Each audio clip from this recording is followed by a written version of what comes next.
So it feels like they've picked definitely. their more extreme policies quite carefully in terms of the socialism aspect or the far left aspect. They've very carefully cherry picked the things which are more acceptable in society to be extreme on. Things like additional maternity pay that you're not going to find many, or I mean, there's at least 50% of the population that's going to be in favor of that at the end of the day. It's, as well as like things like, the university fees, you're going to get a lot of people agreeing with that. Environmentalism's become a thing you can be quite easily extreme on in terms of tackling environmentalism without many repercussions to your political image. I think it's a very well constructed, but it's also very well worded manifesto, and the idea that even in the points where they try to go more extreme, it's still kind of like testing the waters of where it can be extreme, I suppose. Yeah. Yeah, and What's your take on there? Kind you of brought up. the makeup of the manifesto, I suppose. I think it's fair to say that they are a moderately left party. They are comfortably within the left sphere. They dabble strongly in left wing politics, and I think Definitely. on their more extreme measures, they have picked them, and they're almost becoming semi acceptable across the world. I think they take a lot of inspiration from Yeah. Scandinavian countries.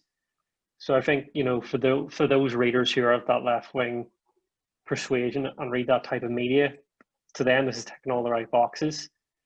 In the more nitty and gritty areas of policy, I think that's when they get a bit more centered. Yeah. So ones like, achieving a 60% degree-led workforce by 2025, as recommended by the EU. That's just following the EU's objectives. It's a very centrist policy. It's things like that where they become, in the nitty gritty, a bit more centred, if not centre left, and then a few centre right points in Yeah. there as well to balance it. But Matt, you've brought up the idea that Sinn Fein have some socialist policy in their area. Would it be fair to say that Sinn Fein are a socialist party? No, I feel like I can fairly easily say they're not.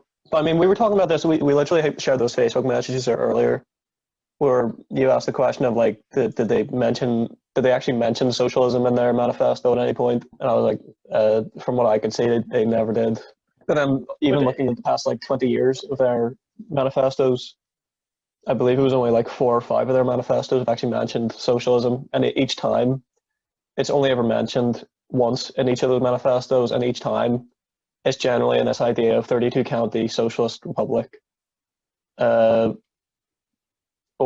we're going to bring like a more socialist analysis of politics to the Irish political scene. But then whenever you actually look at them, I don't see a very strong or very ideological socialist party in them, in my opinion. which is very surprising, I Um, think, because when you look at Sinn Féin and their past, they come off as they lean heavily, I think, on the socialist elements.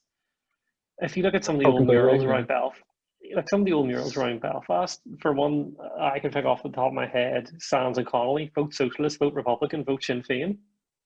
Yeah. Towards the Socialist Republic, the outline policies of Sinn Féin within Dublin, like they definitely do consider themselves in some ways a socialist party. But why is it when it comes to actual policy, or even in their latest manifestos over the last 10 years, they seem to have dropped that link, but still the imagery of socialism, in some regards, it's still there and still lingers. Yeah.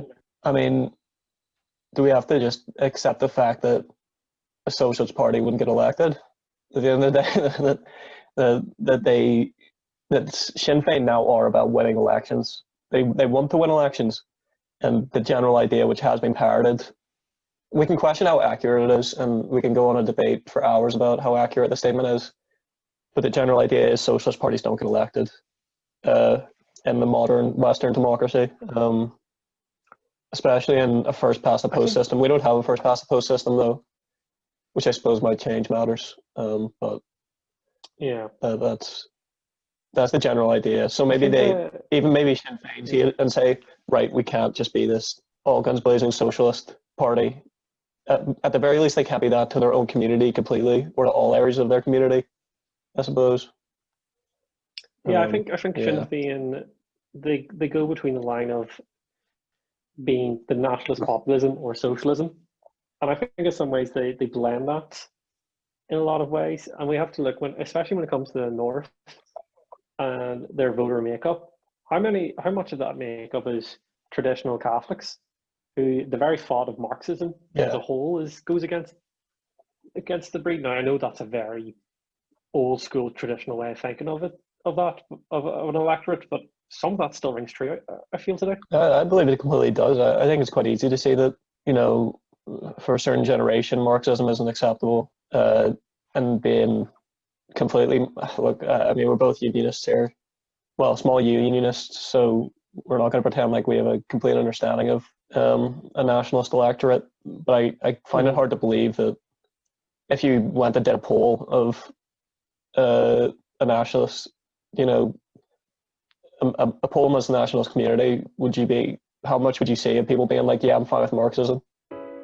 Yeah, true. I'd be fine. I just couldn't imagine it being over 50% in support of it, I suppose.